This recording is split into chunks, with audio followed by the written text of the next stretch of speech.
Kasus penganiayaan Dr. Koas di Palembang, Sumatera Selatan berbuntut panjang. Kasus ini tak hanya di bawah penyelidikan polisi, namun KPK juga mulai menyoroti keluarga Lady Aurelia Pramesti. LHKPN ayah Lady yang saat ini menjadi Kepala BPJN Kalimantan Barat, Dedi Mandarsyah, menjadi sorotan.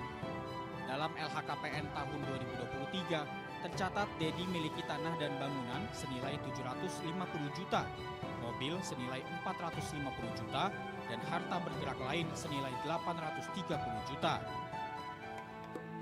Dedi juga miliki surat berharga senilai 670 juta dan uang kas sebesar 6,7 miliar rupiah. Total harta Dedi Mandarsyah mencapai 9,4 miliar rupiah. Saat ini KPK menganalisa kewajaran penambahan harta milik Dedi. Tidak tertutup kemungkinan Dedi akan diperiksa jika KPK memerlukan klarifikasi atas harta kekayaan miliknya. Sementara harta kekayaan Dedi terus mengalami peningkatan sejak 2019 hingga 2023 lalu. Pada tahun 2019, harta kekayaan Dedi sebesar 6,4 miliar rupiah.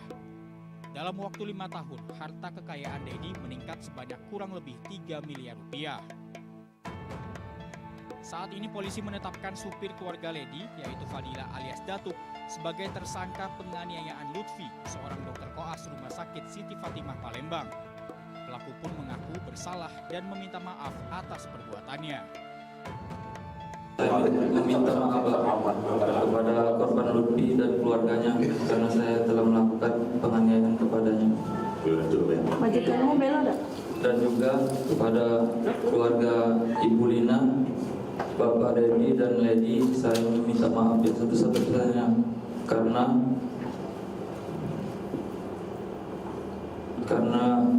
masalah ini mereka terkena imbasnya dari perbuatan saya, Pak. Kepada polisi, pelaku mengaku menganiaya korban lantaran terpancing emosi dengan perilaku korban yang dianggap tidak sopan terhadap majikannya. Motifnya adalah karena pelaku kesal melihat korban seperti tidak respon ya, terhadap ibu teman korban yang bernama saya inisial Ibu SM ya. Ini ibu dari teman korban yang bernama LD, sehingga pelaku emosi dan langsung melakukan penganiayaan. Namun menurut kuasa hukum keluarga Lady, Fadila bukan hanya seorang supir, tapi juga memiliki hubungan keluarga dengan majikannya. Sementara Ibu Lady, Sri Melina, menemui Dr. Lutfi untuk membicarakan jadwal jaga putrinya saat Natal dan malam Tahun Baru. Adalah sopir dan juga memang ada hubungan keluarga. Ibu Lina ini sebenarnya bertujuan untuk berkomunikasi. Mungkin dia menganggap anaknya tidak bisa berkomunikasi dengan rekan sesama mahasiswa, sesama peserta koas gitu. Akibat perbuatannya, supir keluarga Lady dijerat dengan pasal 351 ayat 2 KUHP.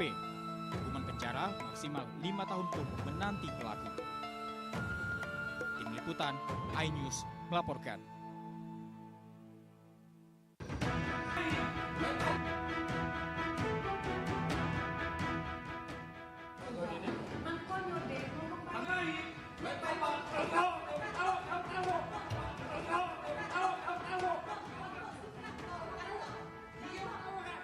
Geram dengan penganiayaan yang dialami Ketua Koas Rumah Sakit Siti Fatimah Dr. Lutfi Adian yang dilakukan sopir keluarga sesama dokter koas, netizen menggeruduk akun medsos Badan Pelaksanaan Jalan Nasional Kalimantan Barat. Pasalnya Kepala BPJN Kalbar Dedi Mandarsyah merupakan ayah Dr. Lady Aurelia yang sopirnya menganiaya Dr. Lutfi. Sementara ibunya Sri Melina merupakan seorang pengusaha yang memiliki butik di Palembang. Hingga Minggu malam, hampir 3.000 komentar netizen membanjiri postingan BPJN Kalbar. Netizen mengkritisi tindakan ikut campur istri Dedi, Sri Melina yang ikut campur terkait jadwal jaga putrinya Dr. Lady di Rumah Sakit Siti Fatimah Palembang. Menurut kuasa hukum keluarga Lady, Fadila bukan hanya seorang supir tapi juga memiliki hubungan keluarga dengan majikannya. Keterlibatan Sri Meilina menemui Dr. Lutfi untuk membicarakan jadwal jaga putrinya saat Natal dan malam tahun baru karena merasa anaknya tidak bisa mengkomunikasikannya dengan baik. Itu adalah sopir dan juga memang ada hubungan keluarga. Ibu Lina ini sebenarnya bertujuan untuk berkomunikasi. Mungkin dia menganggap anaknya tidak bisa berkomunikasi dengan rekan sesama mahasiswa, sesama peserta koas gitu. Itu aja sih. Kami merasa sangat kecewa juga dengan peristiwa ini dan merasa bahwa keadilan harus ditegakkan. Kami sudah melaporkan kejadian ini kepada kepolisian dan sudah ditindaklanjuti oleh pihak kepolisian. Semoga orang yang melakukan ini dapat dihukum sesuai dengan hukum yang berlaku di Indonesia. Pasca perawatan di rumah sakit, Dr. Lutfi dibawa pulang ayahnya ke Jakarta untuk pemulihan di rumah. Dari Palembang, Sumatera Selatan, Firdaus melaporkan.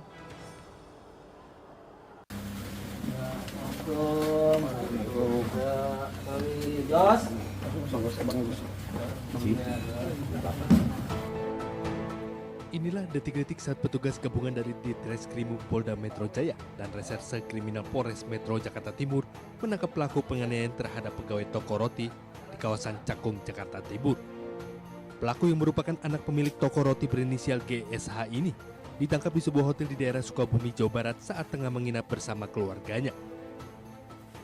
Usai ditangkap, pelaku langsung dibawa petugas ke Mapolres Metro Jakarta Timur untuk dilakukan pemeriksaan lebih lanjut terkait kasus penganiayaan yang dilakukan oleh dirinya. Dari hasil pemeriksaan sementara, pelaku mengaku menginap di hotel di daerah Sukabumi karena ingin menenangkan diri bersama keluarganya, mengingat berita yang dilakukan oleh dirinya viral di media sosial. Kami sudah meningkatkan dari tahap penyelidikan ke tahap penyidikan. Dari tahap penyidikan itulah saat ini kami sudah mengamankan saudara terlapor dari GSH tersebut dan bersangkutan bersama dengan keluarganya berada di Hotel Anugrah Sukabumi pada hari subuh tadi pagi tanggal 16 Desember tahun 2024. Kami saat ini masih dalam proses penyidikan. Kami melakukan langkah-langkah sesuai dengan SOP yang berlaku dalam penegakan hukum. Hingga saat ini, pelaku masih menjalani pemeriksaan secara intensif di Polres Metro Jakarta Timur. Dari Jakarta, Rizky Valuvi, iNews melaporkan.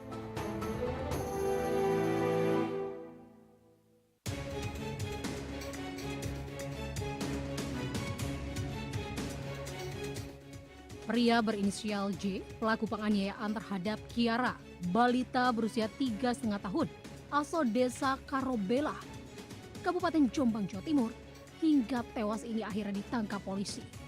Ironisnya, J ternyata merupakan pacar dari ibu korban sendiri. Diketahui dalam aksinya, pelaku dibantu Z, keponakan ibu korban. Dari hasil pemeriksaan, Z mengaku bersedia membantu pelaku utama lantaran dendam dan sakit hati pada ibu korban yang kerap berkata kasar.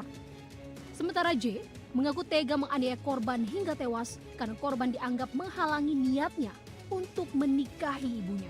Sebelum menganiaya korban hingga tewas, pelaku sudah berusaha membunuh korban dengan cara meracunnya menggunakan racun tikus, namun gagal.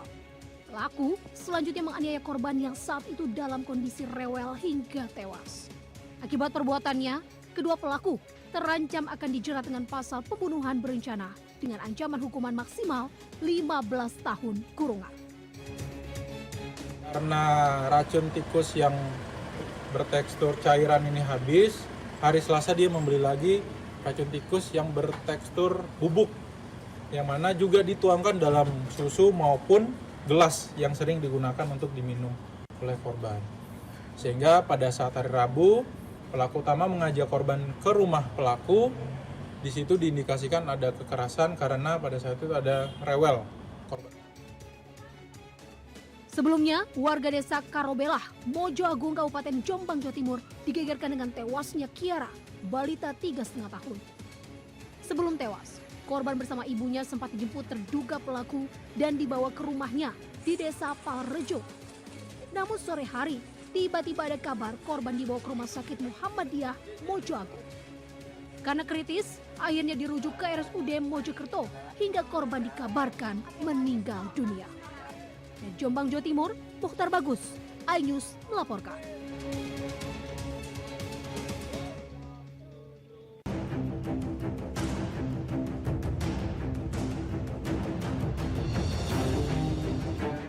Balita laki-laki berinisial AA ditemukan warga dalam kondisi mengenaskan dengan luka di leher terparing di tempat tidur dalam kamar.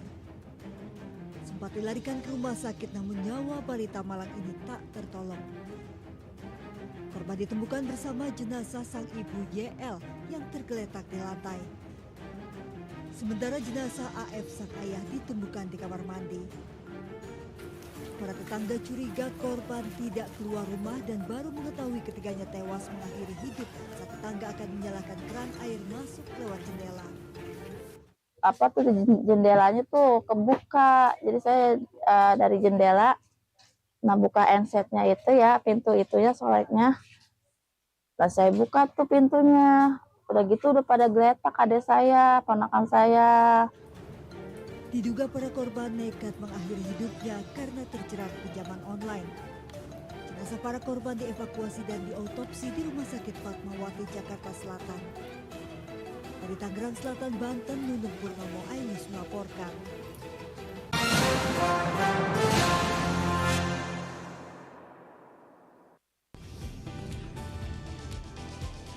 Atika Hasiholan yang lagi seneng banget karena ibunda Ratna Sarumpait akhirnya bebas bersyarat. Kali ini Ruben akan melaporkan oknum yang dianggap menghina Betan dan Thalia Onsu. Digelar di kediaman Jennifer, pasangan ini sampai merogoh kocek ratusan juta rupiah demi menggelar pesta meriah.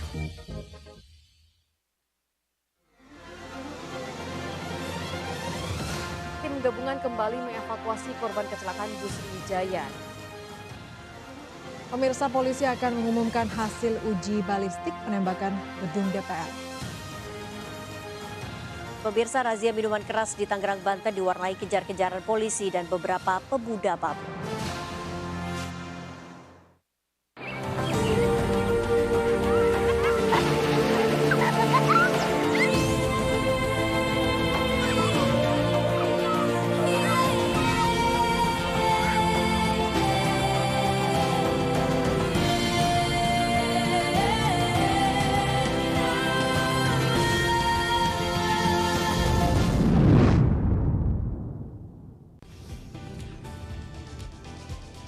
Atika Hasiholan yang lagi seneng banget karena ibunda Ratna Sarumpait akhirnya bebas bersyarat.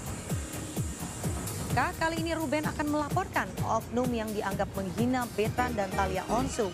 Digelar di kediaman Jennifer, pasangan ini sampai merogoh kocek ratusan juta rupiah demi menggelar pesta meriah.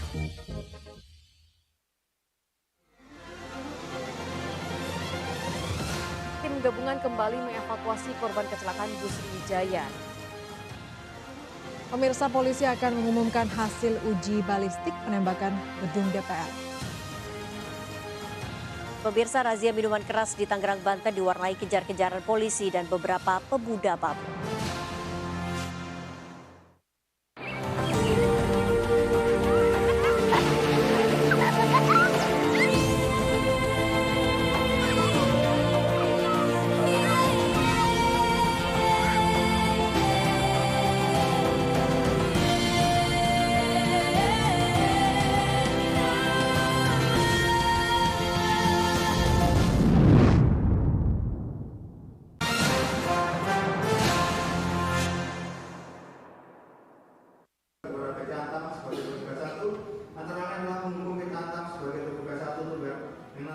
Pengadilan Tindak Pidana Korupsi Jakarta Pusat menggelar sidang tuntutan kasus dugaan rekayasa jual beli emas PT Aneka Tambang dengan terdakwa Crazy Rich Surabaya Budi Said.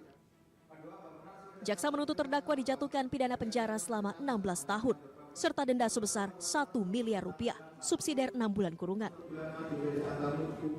Terdakwa juga dituntut membayar uang pengganti kepada negara sebesar 58,135 kg emas antam atau setara 35 miliar rupiah, serta 1,1 ton emas antam atau setara 1,07 triliun rupiah. Menjatuhkan pidana terhadap terdakwa Budi Said oleh karena itu dengan pidana penjara selama 16 tahun dikurangi selama terdakwa berada dalam tahanan sementara dengan perintah agar terdakwa tetap ditahan dalam rumah tahanan negara. Sementara terdakwa Budi Said membantah tuduhan korupsi yang menjeratnya. Kelewatan ya Pak Budi dituntut 16 tahun ya Pak? Iya, fitnah semuanya. Udah. Makasih ya, maaf. Sebelumnya Budi Said didakwa melakukan korupsi dengan menerima selisih emas antam sebesar 58,13 kg atau senilai 35,07 miliar rupiah yang merugikan negara hingga 1,1 triliun rupiah. Dari Jakarta, Rani Sanjaya, iNews melaporkan.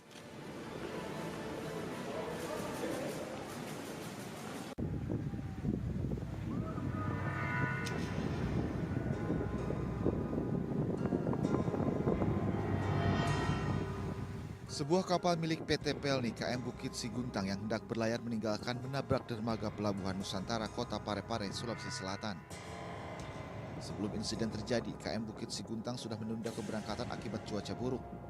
Saat angin mereda, kapal pun mencoba meninggalkan pelabuhan dan secara tiba-tiba angin kencang kembali datang hingga kapal terdorong menabrak dermaga hingga membuat bagian lampu kapal rusak. Faktor alam, cuaca, angin kencang. Iya. Ini tadi sudah berhasil untuk berangkat, Pak. Ini rencananya mau kemana, Pak? Setidaknya ada 1.200 penumpang tujuan Balikpapan, Kalimantan Timur di dalam kapal. Beruntung tidak ada korban dalam insiden ini dan kapal KM Bukit Siguntang bisa kembali berlayar menuju setelah mendapatkan perbaikan. Dari Parepare, Sulawesi Selatan, Erwin Eka Pratama, iNews melaporkan.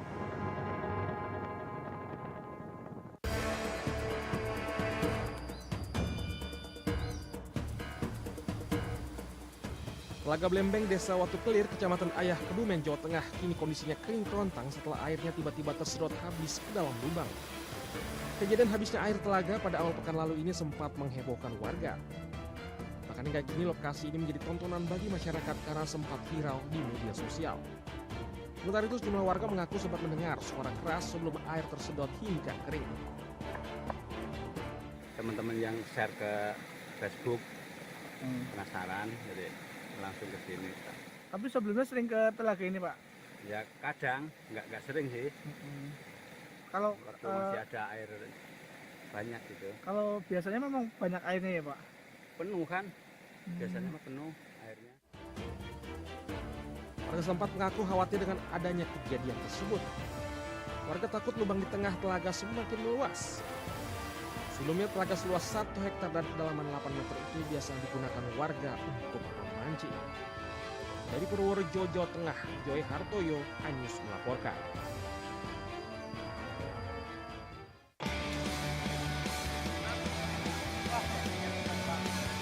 Timnas e-football Indonesia pulang ke tanah air melalui Bandara Soekarno-Hatta, Tangerang, Banten setelah berhasil meraih gelar juara dunia FIFA I 2024 untuk kategori konsol. Setibanya di Indonesia, para pemain dan pelatih dijadwalkan bertemu dengan Ketua Umum PSSI Erick Thohir di salah satu hotel di Jakarta Selatan. Gelar juara ini mampu diraih Timnas e-football berkat persiapan yang cukup matang yang dilakukan para pemain selama 17 hari. Pemain Timnas e-football Indonesia Rizky Faidan mengaku bersyukur atas prestasi yang diraihnya. Ia juga berharap prestasi ini mampu dipertahankan. Oke, makasih sebelumnya. Ya menanggapi hasil kemarin pastinya senang, bersyukur. Alhamdulillah lah akhirnya bisa juara dunia juga. Terus spesial juga karena ini kan bawa nama Timnas Indonesia juga di bawah PSSI resmi. Jadi kesannya kayak lebih gimana ya, juara dunia tapi lebih bergengsi lagi. Sebelumnya Indonesia keluar sebagai juara Piala Dunia FIFA I 2024 dalam nomor e-football kategori konsol di Riyadh, Arab Saudi. Indonesia yang diwakili Rizky Fadian, Elga Cahya, dan Akbar Paudi sukses menyikat berhasil dengan skor 2-1.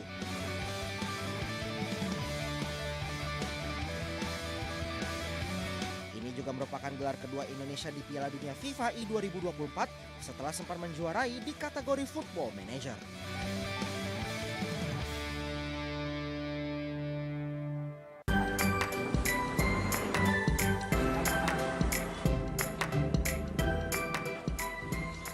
Sebuah kedai sederhana di kawasan Jalan Trenggana Denpasar ini tidak pernah sepi pengunjung. Meski berada di kawasan pinggiran kota Denpasar, menu seafood yang dihadirkan tak kalah dengan resto seafood di pesisir pantai. Serunya menu yang ditawarkan berukuran jumbo. Salah satunya, olahan kepiting berbobot 500 gram hingga 1 kilogram. Namanya, wow, kepiting sultan. Enaknya lagi, kepiting sultan berukuran jumbo ini bisa disajikan dengan berbagai varian bumbu. Dan menu andalannya adalah kepiting sultan jumbo saus padang.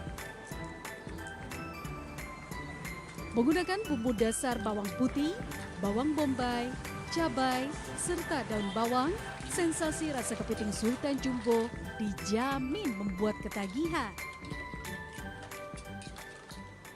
Satu karena rasanya yang membedakan, kan sering coba yang di tempat lain, nggak mau seperti di sini rasanya. Kalau di pantai kan udah kayak familiar aja sih kalau di pantai, tapi yang di sini kan ya walaupun di kampung tapi rasanya itu melebihi yang di tempat wisata. Banyak penggemar ternyata di sini, penggemar seafood, terutama saya utamakan di sini kepiting karena di daerah dataran, boleh dikatakan di tengah, nyari menu kepiting itu sangat sulit. Untuk satu porsi kepiting sultan jumbo, pengunjung cukup membayar mulai dari Rp30.000 per 100 gramnya. Sudah nikmat, enak pula. Dari Denpasar, Bali, Indira Ari, iNews melaporkan.